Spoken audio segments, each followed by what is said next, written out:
Podcast के एक और एपिसोड में सूरज खान आपके सामने हाजिर है। और आज तो एक बड़े खूबसूरत इंसान हमारे साथ हैं हमारे इस प्रोग्राम में।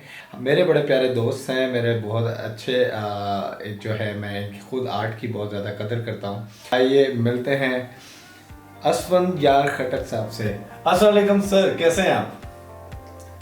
वालेकुम अस्सलाम। मैं बिल्कुल ठीक ठाक। आप कैसे हैं? सर मैं तो चाय पी रहा हूँ। अच्छा मुझे ये बताइए कि एक शोबिस की बड़ी एक्टिव जो है आपकी रूटीन होती है, बहुत सारे शोज होते हैं, प्रोग्राम्स होते हैं, तो आजकल कैसा लग रहा है मेरा भाई? इस क्वारंटाइन लाइफ को कैसे गुजार रहे हैं? आजकल तो बिल्कुल कैद हो गए हैं। और कैरेंटीना में जो है ना, इसका एक और ही मतलब एक दुनिया है ये। कैरेंटीना से पहले भरपूर प्रोग्राम्स किए। हमारी जो डांस उस्ताद हैं मादाम इंदु मिठा जी, उनकी वो 90 इयर्स की हो गई हैं माशाल्लाह से। माशाल्लाह माशाल्लाह। तो उनके हमने 3 शहरों में सालगिरह की, लाहौर, कराची, इस्लामाबाद। तो वाह। इस्लामाबाद में जो था वो 14 मार्च को था, जो कि आखिरी गैदरिंग थी पूरे पाकिस्तान की सबसे बड़ी। और वो अच्छा। भी बहुत मुश्किल PNCA में। तो अभी कैरेंटीना की अब अगर हम बात करें तो इस पे मैंने किया है पश्तो के एक गाने पे, जो कि कैरेंटीना से ही मुंसलिक है। उस पे मैंने जो है ना डांस रिकॉर्ड किया है, और उस पे मैंने लोगों को बताने की कोशिश की है कि कैसे हम इसमें जो है ना कोरोना से बच सकते हैं। और उनके लिए पैगाम है। तो ये है कि मतलब ज़ाहिर है आर्टिस्ट जो है वो खामोश नहीं बैठ सकता, वो कुछ करता रहता है। और आजकल चूँकि हमारे पास इंटरनेट है, और उसके ज़रिए हम बहुत से लोगों तक पहुँच सकते हैं घरों में बैठ के। क्या बात है, मतलब आर्टिस्ट ने अपना रास्ता निकाल लिया है भाई। जैसे हमने अपना एक रास्ता निकाल लिया कि किसी तरह हम अपनी ऑडियंस तक पहुंच सकें, उसी तरह आपने भी एक बड़ी खूबसूरत सी परफॉर्मेंस जो है अपनी तैयार कर ही ली है। और इंशाल्लाह ताला हम अपने इसी प्रोग्राम में आपको उस परफॉर्मेंस के कुछ चंक्स भी दिखाएंगे। अच्छा, इसके अलावा मुझे ये बताइए जी, ये प्रोग्राम का असल मकसद तो ये है कि आजकल की लाइफ बड़ी वो स्टक हो गई है, कुछ लोग इससे डिप्रेशन में जा रहे हैं। क्या आपके साथ भी कुछ ऐसा हो रहा है, या मतलब आप अपने आप को इसमें मजीद अपने आप को कहाँ देखते हैं? शुरू में ज़ाहिर है मुश्किल था, क्योंकि एक हम्म। मामूल बन गया। सारी सारी रात दोस्तों के साथ गुजारना, हम्म। रात के बजे 4 बजे सुबह घर वापस लौटना। तो ज़ाहिर है वो जब एकदम से वो मामूल मुतासिर हुआ, तो ज़ाहिर है बेचैनी तो हुई। हम्म। लेकिन अब चूँकि मजबूरी है और एहतियात तो करनी है। देखिए, अगर हम लोग एहतियात नहीं करेंगे, जिनको इतनी मालूमात हैं, जिनको इतना एक्सपोज़र है, तो बिल्कुल फिर सही। हम एक क्या वो तवक्को रख सकते हैं। बिल्कुल तो सही बात। चूँकि खतरनाक चीज़ तो है, खुदा सबको बचाए इससे। लेकिन ये है कि एहतियात करके हम सब इससे बच सकते हैं। इससे मैं फ़ायदा उठा रहा हूँ इस सारी सूरत हाल से, वो इस तरह कि अपनी मालूमात में इज़ाफ़ा कर रहा हूँ। जो हम्म। मेरी किताबें जो मैं नहीं पढ़ सक रहा था नौकरी की वजह से, दफ़्तर जाने की वजह से, या बहुत ज़्यादा परफॉर्मेंसेस होने की वजह से, वो चीज़ें देख रहा हूँ, पढ़ रहा हूँ, नए डांसेस बना रहा हूँ, नई हम्म। फ़िल्में देख रहा हूँ। तो जो है ना, मतलब अगर आप चाहें तो मतलब दुनिया में बहुत कुछ है करने का। और हम्म। घर भी मतलब बहुत कुछ होता है घर में भी करने का। तो हम्म। मसरूफ़ियत बहुत ज़रूरी है। इसका मतलब है कि आप ये कहना चाह रहे हैं कि अगर इंसान के अंदर पॉजिटिविटी हो, अगर इंसान के अंदर एक नेचुरल जो है वो कुछ क्रिएटिविटी हो, तो वो कुछ भी कर सकता है, उसको कोई भी हालात कोई भी वक्त रोक नहीं सकता है। और इनके डांस की एक बड़ी खूबसूरत बात बताऊं कि एक बड़ा खूबसूरत डांस ये मेरे प्ले में भी परफॉर्म करते हैं, जिसको हम बोलते थे कथक फ्यूजन, जो कि कथक और खटक का एक फ्यूजन था, बड़ा खूबसूरत फ्यूजन था। और उसके बारे में एक बड़ी खूबसूरत बात करते हैं खटक साहब, वो ये है कि जैसे कथक और खटक एक हो सकते हैं, तो हम आवाम, हम लोग भी एक जगह पर एक हो सकते हैं। अगर ये दो मुख्तलिफ टाइप ऑफ डांसेस अगर एक जगह पे हो सकते हैं, तो हम एज अ मुसलमान, as a Pakistani, as a एक कौम क्यों नहीं एक प्लेटफॉर्म पे हो सकते हैं? तो वो बड़ा खूबसूरत था। उसके कुछ चंक्स मैं चाहूँगा कि हम अपनी ऑडियंस को दिखा सकें, तो आइए देखते हैं कुछ चंक्स उस परफॉर्मेंस के।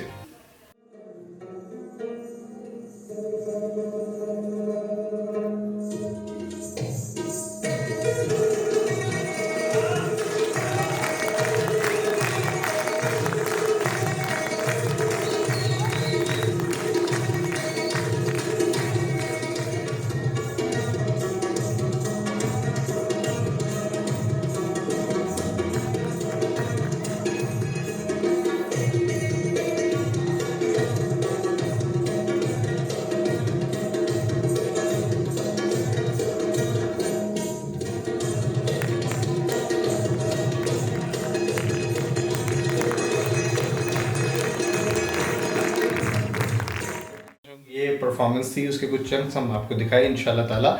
जो लोग सीखना चाहते हैं खटक साहब से घर बैठे, तो हमारे इसी प्लेटफॉर्म के थ्रू आप इनसे सवाल जो आप कर सकते हैं। हमारे इंशाल्लाह नेक्स्ट प्रोग्राम में आप लोगों को सीखने का मौका मिलेगा। अब हम आते हैं अपने प्रोग्राम के उस सेक्शन की जानिब जो थोड़ा सा नॉटी है। ये डांस शुरू कहाँ से किया? डांस अगर मैं सच्ची बात बताऊं तो शायद मैं बोल भी नहीं सक रहा था मतलब बचपन में कि जब से मैंने डांस करना शुरू किया।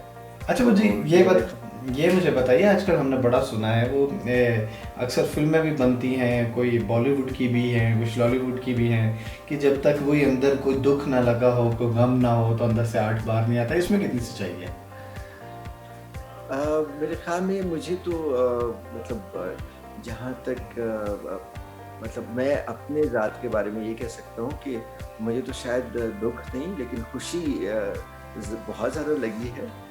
हर बात पे मैं खुश होता हूँ। मैं तो खुशी में झूमता हूँ और खुदा की मोहब्बत में झूमता हूँ और ज़िंदगी के रंगों को देख के झूमता हूँ। तो मुझे तो शुक्र है कि अभी तक यानी शायद मुझे एहसास नहीं है कि मुझे शायद कोई दुख है, लेकिन बज़ाहिर तो उस तरह से नहीं है, लेकिन उससे शायर ज़रूर इंसान बन जाता है, लेकिन रकास के लिए मेरे ख्याल में ज़्यादा खुशी ज़्यादा अहम होती है। आपका तल्लुक एक खटक फैमिली से है और आपकी फैमिली का एक बहुत लंबा चौड़ा शजरा है, एक बहुत बड़ी फैमिली है।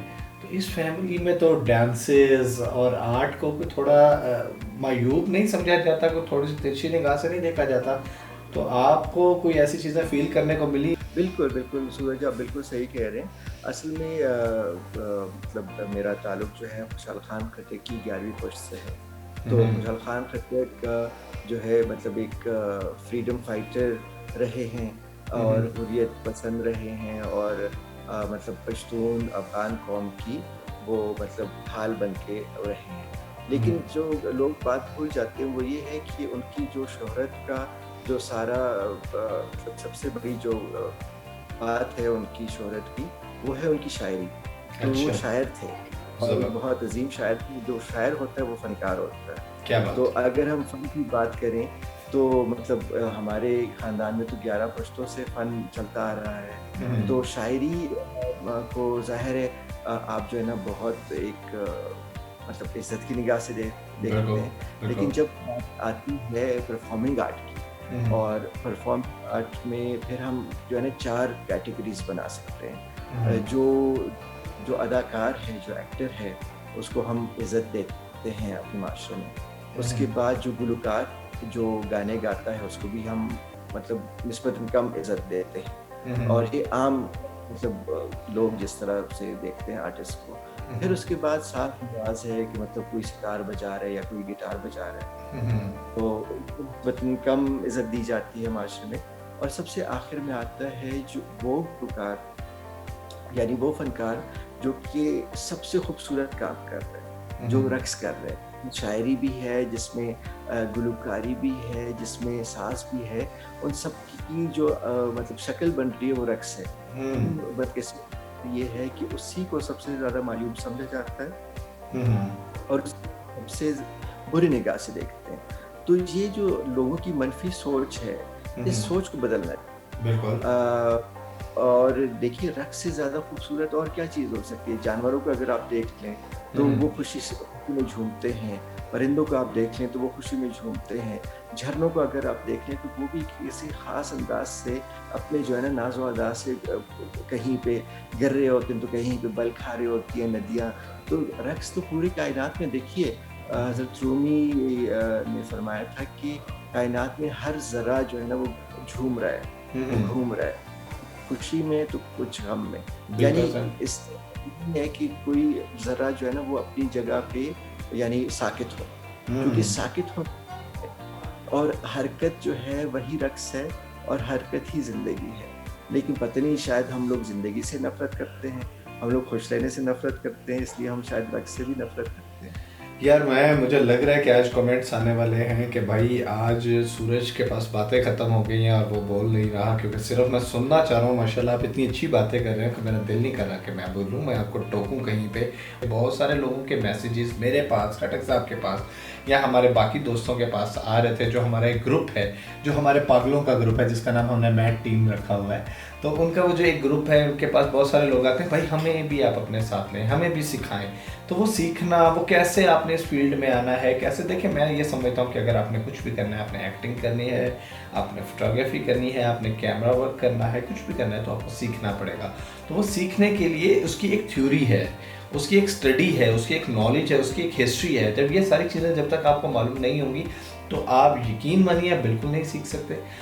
असल में ये है कि देखिए, हर ज़माने का एक अपना तकाज़ा होता है, हर ज़माने का अपना अंदाज़ होता है।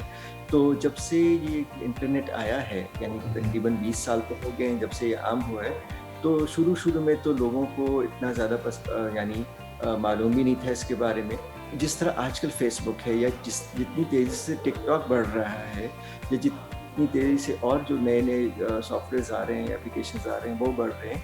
लेकिन इस इन सारी एप्लीकेशंस की भरमार से सूरज ये है कि लोगों को प्लेटफ़ॉर्म मिल गया है। ऐसे-ऐसे लोगों को प्लेटफ़ॉर्म मिल गया है कि जिनमें इतना ज़्यादा टैलेंट है कि देखिए ना, टिकटॉक पे अगर कोई है, तो वो उनकी वीडियोज़ को अगर आप देखें एक आर्टिस्ट की नज़र से, तो वो जो है ना टैलेंट से भरे हुए हैं।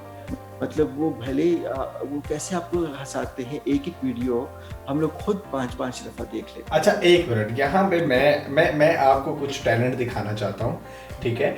अब इस टैलेंट के बारे में आप क्या कहते हैं? अगर आपको ये टैलेंट लगता है तो भाई फिर देख लीजिए।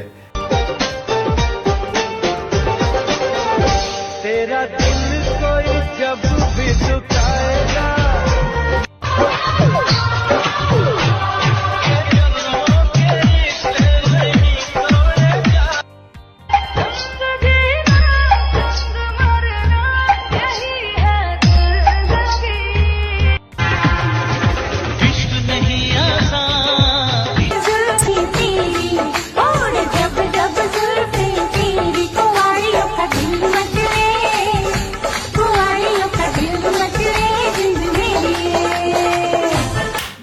जी, तो आप बताएं कैसा लगता है, इसके बारे में क्या कहते हैं आप? बस इसके बारे में तो ज़ाहिर है इंसान हँस सकता है, चूँकि अब देखिए ना, लेकिन बात ये है कि हर तरह के लोग हैं, और हर तरह के लोगों को देखने वाले भी बहुत से लोग हैं। यानी हर एक शख्स की अपनी मार्केट भी है, और उसके मतलब वो शायकीन भी हैं, उसको पसंद करने वाले भी हैं।